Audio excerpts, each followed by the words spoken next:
their defense, everybody knows about it. It's not a secret what they hang their hat on. How tough, when you see it up close, how tough was it? It's to give them credit, it's more physical than I expected. I knew the length, the speed. Couple games, you saw the physicality in the Morgantown game. University, you saw physicality in that last.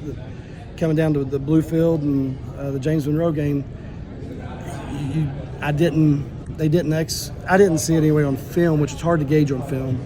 Didn't see that, the bruiser type ball that they showed there in the third quarter. They played very physical in the paint.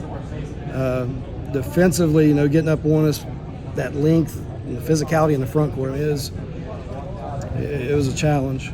One thing they hadn't done, even as good as their defense is, score off of it. And in the first quarter, I think they had 7 turnovers, 6 of them led to baskets, and then you add some of those from threes. They had 6 threes. It was kind of like a barrage there in the first quarter. It was a shock and awe. We knew coming in here, it's the first home game of their year. You expect the energy just to be, off the charts, and we had to be able to compose and execute, beat them secondary levels. Break press, come down, compose, getting our stuff, and execute offense. And we come down, shot some earlies, let them get back in transition off of some bad shots. They rebound, push the ball too quick. And so at the end of the day, we've got to be better. Is it a set? I know you guys won at Logan Fieldhouse, which not very many people do. Is it a setback now? Well, we had Logan at our house. Okay. They played at us. They're still, it was great. Yeah, it's a great win. And we played more physical than Logan did. That was the difference.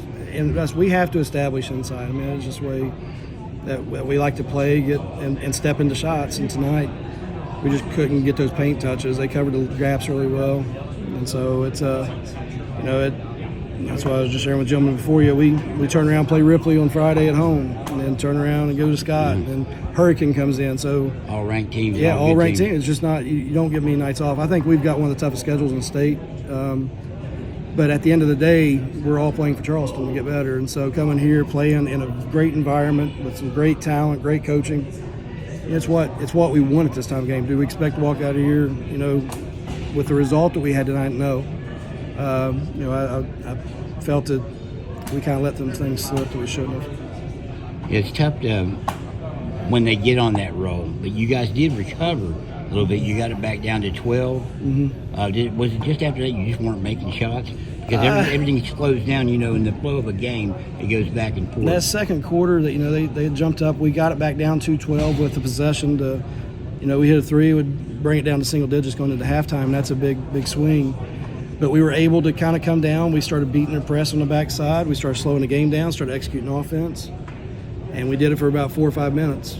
And that's probably the only 4 or 5 minutes that we did do that, where you saw that. And then came back out, and he changed gears a little bit, started working paint a little stronger, and we had to adjust out of that. But at the end of the day, the Chapman's as good as you've heard, you've seen. Yeah, I would never take anything from them, man. They do what they're supposed to do. They get paint touches after paint touches. They're physical. Braden's first step, it's a quick one, and he's got a great frame on him. Shoots the ball really well. We knew we couldn't help off of Cole in the corners, and we did, and he hit back-to-backs on us. And so, I think they're as advertised, and I think they'll do well up at Tech. They're two good guards. Okay, hey, Coach, I appreciate it. Thanks, sir. Thank you very much. Appreciate you.